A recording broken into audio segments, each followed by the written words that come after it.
ನಮಸ್ಕಾರ ಕಣ್ರಿ, ನಾನು ನಿಮ್ಮನೆ ಹುಡುಗ ಯುನಿಕ್ ಎಲೆಕ್ಟ್ರಿಕಲ್ ಸೊಲ್ಯೂಷನ್ನ ಮಧುಸೂದನ್ ಮಾತಾಡ್ತಾ ಇದ್ದೇನೆ. ಈ ವಿಷಯ ಏನಪ್ಪ ಅಂದರೆ, ಒಂದು ಹೊಸ ಪ್ರಾಜೆಕ್ಟು ಕೆಲಸ ನಡೀತಾ ಇತ್ತು. ತುಂಬ ದಿನ ಆಗಿತ್ತು ಮೋಡ್ ಪೈಪಿಂಗ್ ಹಾಕಿ.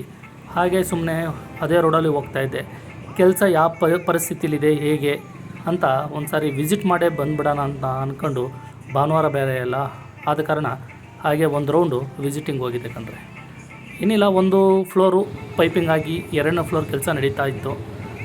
ಒಂದು ಸಾರಿ ವಿಸಿಟಿಂಗ್ ಮಾಡೋಣ ಅಂತೇಳಿ ಇಲ್ಲೇ ರೀ, ಪ್ರಭಾಕರ್ ರೆಡ್ಡಿ ಲೇಔಟು, ಸಾಯಿ ಲೇಔಟ್ ಅಂತ ಕೂಡ ಕರೀತಾರೆ, ಕೆಲಸ ನಡೀತಾ ಇತ್ತು. ಹಾಗೆ ಹೋಗಿ ಒಂದು ಸಾರಿ ನೋಡ್ದು, ಇನ್ನೂ ಸೆಂಟ್ರಿಕ್ ಸೀಟ್ಗಳು ಯಾವುದೂ ಬಿಚ್ಚಿಲ್ಲ. ಮೇಲ್ಗಡೆ ಕೂಡ ಕೆಲಸ ನಡೀತಾ ಇತ್ತು, ಗೋಡೆ ಎಲ್ಲ ಕಟ್ಟಿದ್ದಾರೆ. ನೆಕ್ಸ್ಟ್ ಇನ್ನೊಂದು 20-25 ಡೇಸ್ ಒಳಗಡೆ ಸಮಥಿಂಗು ನೆಕ್ಸ್ಟು ಮೋಡ್ ಬರೋ ಸಾಧ್ಯತೆ ಇದೆ. ನೋಡೋಣ, ಆದರೂ ಅಷ್ಟು ಬೇಗ ಕೆಲಸ ಮುಗಿಸ್ಬೇಕು, ಯಾಕೆಂದರೆ ಬೇರೆ ಸೈಟ್ಗಳಿಗೆ ನಮಗೆ ತೊಂದರೆ ಆಗಬಾರ್ದು ನೋಡಿ.